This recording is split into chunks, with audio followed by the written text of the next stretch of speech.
חלק 2.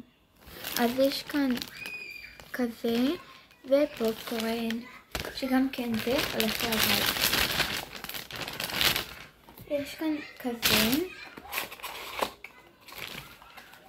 בובה, אז גם זה כן הולך להגרלה.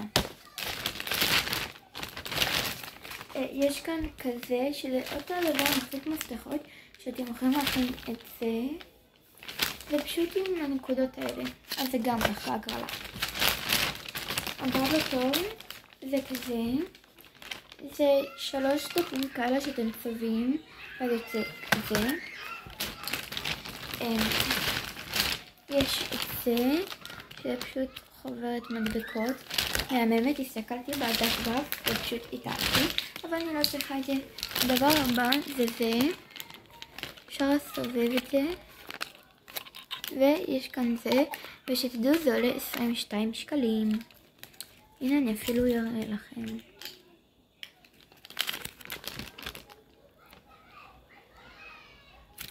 למוצר הבא, יש כאן זוג מחקים.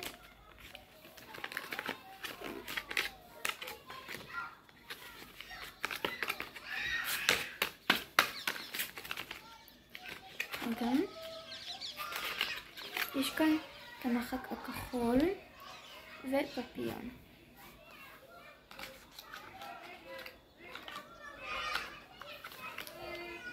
גם זה. יש כאן מניפה מה זה חמודה.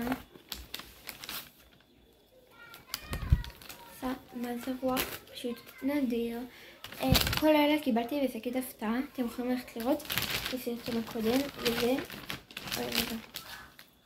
זה של זה.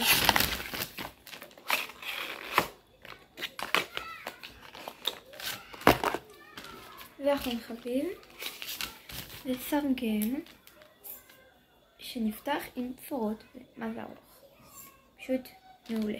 וזה גם חם, כי זה גם חותך. ואלה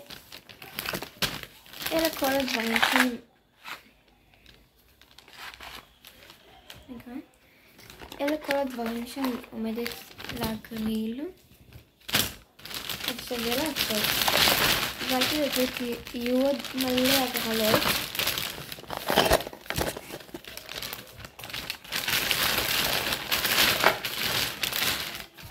אם תרצו גם כן נכון. ובואו תראו את הקופסה שבאמת להגריל איתה. שכחתי לציין גם כלי. אז זה הקופסה. תראו. זה קופסה כזאת. שנפתחת, יש כזה חוד בפנים. ואפילו שמתי כאן במגירה. משהו בשביל להראות לכם שבאמת מגירה. שמתי סתם בובה. אז זו הקופסה שאני עומדת להגריל איתה. אני אבוא עד הבית לזוכה או לזוכה. אז שווה לעקוב. ביי יוש!